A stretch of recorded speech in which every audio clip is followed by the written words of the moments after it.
52ನೇ ಅಧ್ಯಾಯ ಸರ್ಪದಿಂದ ರಕ್ಷಣೆ. ಬಾಳಾಸಾಹೇಬ ಮೀರಿಕರ, ಬಾಪು ಸಾಹೇಬ ಬೋಟಿ, ಅಮೀರ ಶಕ್ಕರ, ಹೇಮಾಂಡ ಪಂತ ಸರ್ಪ ಹತ್ಯೆ ಬಗ್ಗೆ ಬಾಬಾ ಅವರ ಅಭಿಪ್ರಾಯ. ಬಾಬಾ ಅವರನ್ನು ಧ್ಯಾನಿಸುವುದು ಹೇಗೆ ಪ್ರಕೃತಿಯ ಮರ್ಮವನ್ನಾಗಲಿ ಪರಮಾತ್ಮನ ರೂಪವನ್ನಾಗಲಿ ಯಾರಿಂದಲೂ ಅಳೆಯುವುದಕ್ಕೆ ಸಾಧ್ಯವಿಲ್ಲ. ವೇದಗಳಿಗಾಗಲಿ ಸಹಸ್ರ ನಾಲಿಗೆಯುಳ್ಳ ಆದಿಶೇಷನಿಗಾಗಲಿ ಅದು ಸಾಧ್ಯವಿಲ್ಲ.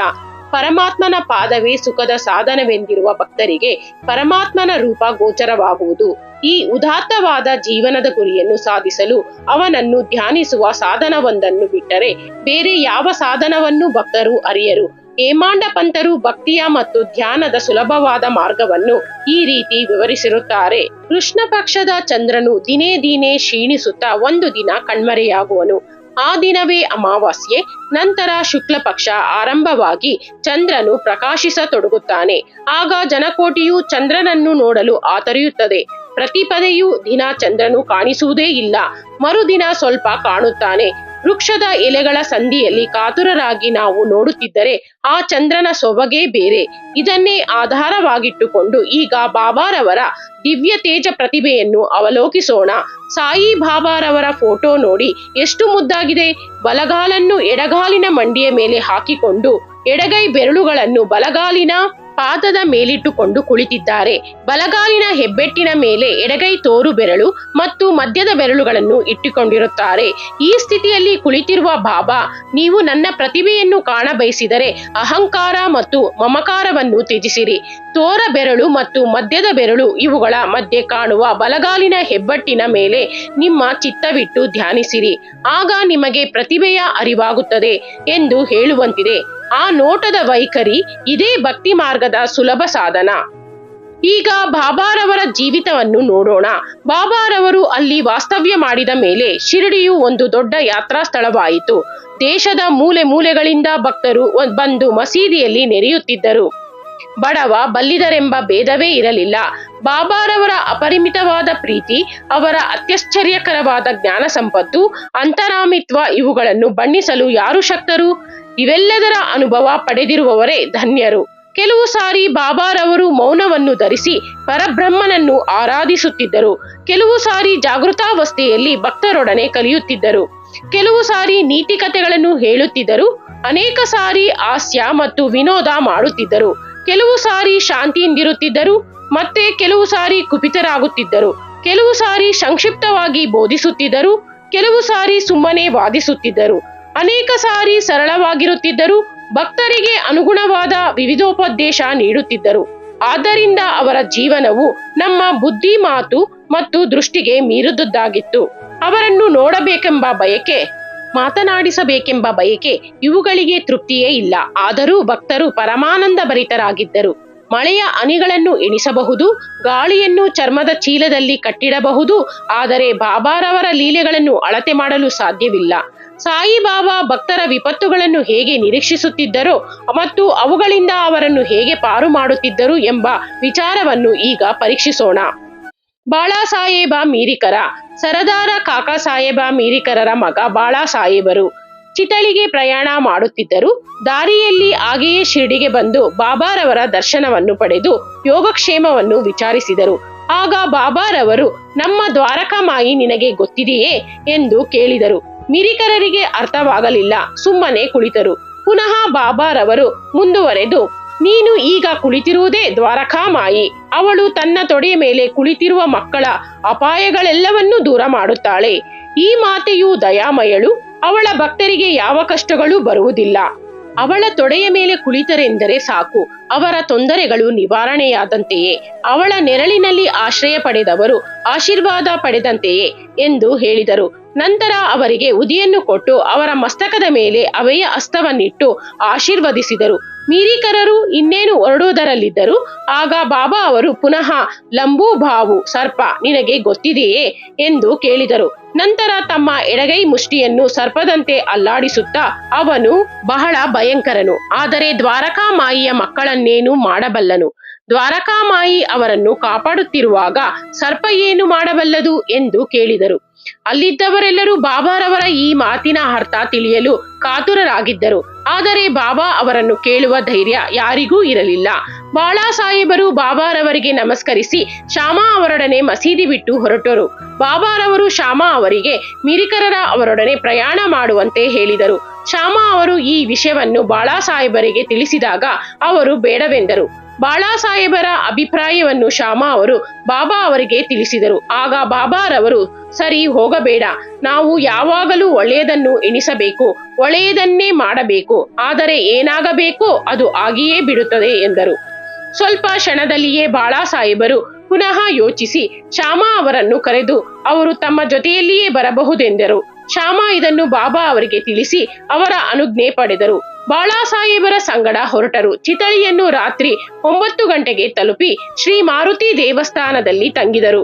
ಕಚೇರಿಯ ವರಿಷ್ಠರು ಬಂದಿರಲಿಲ್ಲ, ಆದುದರಿಂದ ಮಾತನಾಡುತ್ತಾ ಕುಳಿತರು. ಬಾಳಾ ಸಾಹೇಬರು ಪತ್ರಿಕೆಯನ್ನು ಓದುತ್ತಾ ಚಾಪೆಯ ಮೇಲೆ ಕುಳಿತಿದ್ದರು. ಆಗ ಅವರು ನಡೆದ ಮೇಲಿಂದ ಹೊದಿಕೆಯ ಮೇಲೆ ಯಾರಿಗೂ ತಿಳಿಯದಂತೆ ಒಂದು ಸರ್ಪವೊಂದು ಕುಳಿತಿತ್ತು. ಅವರು ಜವಾನನನ್ನು ಇದನ್ನು ನೋಡಿ ಹಾವು ಹಾವು ಎಂದು ಕೂಗಿಕೊಂಡನು. ಬಾಳಾ ಸಾಹೇಬ ನಡುಗಲಾರಂಭಿಸಿದರು. ಶ್ಯಾಮಾ ಅವರು ಚಕಿತರಾದರು. ಸದ್ದಿಲ್ಲದೆ ಕೋಲು ತರಲು ಹೊರಟರು. ಸರ್ಪವು ಬಾಳಾ ಸಾಹೇಬರನ್ನು ಬಿಟ್ಟು ಕೆಳಗೆ ಇಳಿಯಿತು. ಕೂಡಲೇ ಅದನ್ನು ಹೊಡೆದು ಕೊಂದರು. ಈ ಅಪಾಯವನ್ನು ಬಾಬಾ ಅವರು ಮೊದಲೇ ನಿರೀಕ್ಷಿಸಿ ಅದರಿಂದ ಅವರನ್ನು ಪಾರು ಮಾಡಿದರು.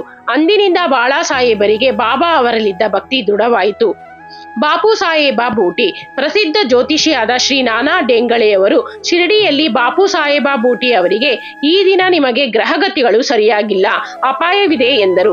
ಬಾಪು ಸಾಹೇಬರು ಇದರಿಂದ ಮನೋವ್ಯಾಕುಲರಾದರು. ಎಂದಿನಂತೆ ಆ ದಿನ ಅವರು ಮಸೀದಿಗೆ ಬಂದಾಗ ಬಾಬಾ ಅವರು, ನಾನಾ ನಿನಗೇನು ಹೇಳಿದರು?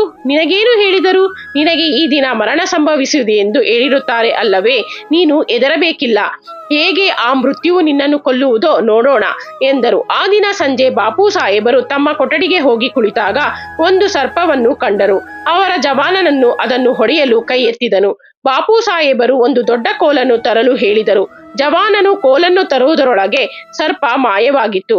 ಆಗ ಬಾಪು ಸಾಹೇಬರು ಬಾಬಾ ಅವರ ಮಾತುಗಳನ್ನು ಜ್ಞಾಪಕಕ್ಕೆ ತಂದುಕೊಂಡು ಸಂತೋಷಭರಿತರಾದರು. ಅಮೀರ ಶಕ್ಕರ ಕಟುಕರ ಜಾತಿಗೆ ಸೇರಿದ ಕೋಪರ್ಗಾಂವ್ ತಾಲೂಕಿನ ಕೊರಾಳ ಹಳ್ಳಿಯ ಅಮೀರ ಶಕ್ಕರ ಬಾಂದ್ರಾದಲ್ಲಿ ಕಮಿಷನ್ ಏಜೆಂಟರಾಗಿದ್ದರು. ಅವರು ವಾಯುರೋಗದಿಂದ ನರಳುತ್ತಿದ್ದರು. ದೇವರನ್ನು ಸ್ಮರಿಸಿ ಬಾಬಾರ ಹತ್ತಿರ ಬಂದು ರೋಗವನ್ನು ಗುಣಪಡಿಸುವಂತೆ ಬೇಡಿಕೊಂಡರು. ಅದಕ್ಕೆ ಸಾಯಿಬಾಬಾ ಅವರಿಗೆ ಚಾವಡಿಯಲ್ಲಿ ತಂಗುವಂತೆ ಹೇಳಿದರು. ಆ ಚಾವಡಿಯು ಅನಾರೋಗ್ಯ ಸ್ಥಳವಾಗಿತ್ತು. ಆದರೆ ಬಾಬಾ ಅವರ ಆಜ್ಞೆಯನ್ನು ಮೀರುವಂತಿರಲಿಲ್ಲ. ಬಾಬಾ ಅವರನ್ನು ಮಸೀದಿಗೆ ಬರಕೊಡಲಿಲ್ಲ. ಆಗಾಗ್ಗೆ ಚಾವಡಿಗೆ ತಾವೇ ಹೋಗಿ ಬರುತ್ತಿದ್ದರು. ರಾತ್ರಿ ಮೆರವಣಿಗೆಯ ನಂತರ ಬಾಬಾ ಅಲ್ಲಿ ಹೋಗಿ ಮಲಗುತ್ತಿದ್ದರು. ಆದುದರಿಂದ ಅಮೀರ ಅವರಿಗೆ ಬಾಬಾ ಅವರ ಭೇಟಿ ಆಗಾಗಲೇ ಆಗುತ್ತಲೇ ಇತ್ತು. ಅಮೀರ ಶಕ್ಕರಲ್ಲಿ 9 ತಿಂಗಳು ತಂಗಿದ್ದರು. ಅನಂತರ ಬಹುಶಃ ಬೇಸರ ಪಟ್ಟುಕೊಂಡು ಒಂದು ದಿನ ರಾತ್ರಿ ಯಾರಿಗೂ ಹೇಳದೆ ಶಿರಡಿಯನ್ನು ಬಿಟ್ಟು ಕೋಪರ್ಗಾಂವ್ ಧರ್ಮಶಾಲೆಗೆ ಹೋಗಿಬಿಟ್ಟರು. ಅಲ್ಲಿ ಮರಣಾವಸ್ಥೆಯಲ್ಲಿದ್ದ ಒಬ್ಬ ಮುದಿ ಫಕೀರನನ್ನು ಅವರು ಕಂಡರು. ಅವನು ನೀರು ನೀರು ಎಂದು ಕೂಗಿಕೊಳ್ಳುತ್ತಿದ್ದನು. ಅಮೀರ ಶಕ್ಕರ ಅವನಿಗೆ ನೀರು ಕುಡಿಯಲು ಕೊಟ್ಟರು. ನೀರು ಕುಡಿದ ತತ್ಕ್ಷಣ ಫಕೀರನು ಮರಣ ಹೊಂದಿದನು. ಶಕ್ಕರರಿಗೆ ಆಗ ದಿಕ್ಕು ತೋಚದಂತಾಯಿತು. ಯಾರಿಗಾದರೂ ಈ ಸಂಗತಿ ತಿಳಿಸಿದರೆ ತಮ್ಮ ಮೇಲೆಯೇ ಆರೋಪ ಬರುತ್ತದೆ ಎಂದು ಭಾವಿಸಿ ಇದು ಬಾಬಾ ಅವರ ಅನುಮತಿ ಇಲ್ಲದೆ ಬಂದಿದ್ದರ ಫಲವೆಂದು ತಿಳಿದು ಪಶ್ಚಾತ್ತಾಪ ಪಟ್ಟುಕೊಂಡು ಅದೇ ರಾತ್ರಿ ಬಾಬಾ ಅವರ ನಾಮಸ್ಮರಣೆ ಮಾಡುತ್ತಾ ಬೆಳಗಾಗುವುದರೊಳಗೆ ಶಿರಡಿಗೆ ಬಂದು ತಲುಪಿದರು. ನಂತರ ಬಾಬಾ ಅವರು ಹೇಳಿದಷ್ಟು ದಿನ ಚಾವಡಿಯಲ್ಲಿಯೇ ತಂಗಿ ಪೂರ್ತಿ ಗುಣ ಹೊಂದಿದರು. ಒಂದು ದಿನ ರಾತ್ರಿ, ಓ ಅಬ್ದುಲ್ಲಾ, ಯಾವುದೋ ಒಂದು ಭೂತ ನನಗೆ ಅಪ್ಪಳಿಸುತ್ತಿದೆ ಎಂದು ಬಾಬಾ ಕೂಗಿಕೊಂಡರು. ಅಬ್ದುಲ್ಲಾ ದೀಪ ತೆಗೆದುಕೊಂಡು ಬಂದು ಬಾಬಾ ಅವರ ಹಾಸಿಗೆಯ ಸುತ್ತಲೂ ನೋಡಿದನು. ಏನೂ ಕಾಣಿಸಲಿಲ್ಲ. ಬಾಬಾ ಅವನಿಗೆ ಸರಿಯಾಗಿ ನೋಡಲು ಹೇಳಿ ತಮ್ಮ ಸಟಕದಿಂದ ನೆಲಕ್ಕೆ ಹೊಡೆಯುತ್ತಾ ಕುಳಿತರು. ಅಮೀರ ಶಕ್ಕರ ಸರ್ಪ ಬಂದಿರಬಹುದೆಂದು ಅನುಮಾನಿಸಿದರು.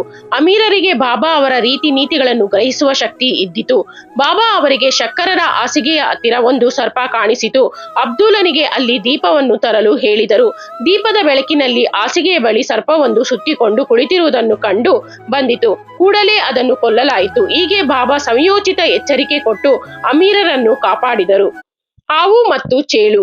ಬಾಬಾ ಅವರು ತಿಳಿಸಿದ ಪ್ರಕಾರ ಕಾಕಾ ಸಾಹೇಬ ದೀಕ್ಷಿತರು ಪ್ರತಿದಿನ ಏಕನಾಥರಿಂದ ವಿರಚಿತವಾದ ಭಾಗವತ ಮತ್ತು ಭಾವಾರ್ಥ ರಾಮಾಯಣ ಎಂಬ 2 ಗ್ರಂಥಗಳನ್ನು ಮಸೀದಿಯಲ್ಲಿ ಪಠಣ ಮಾಡುತ್ತಿದ್ದರು.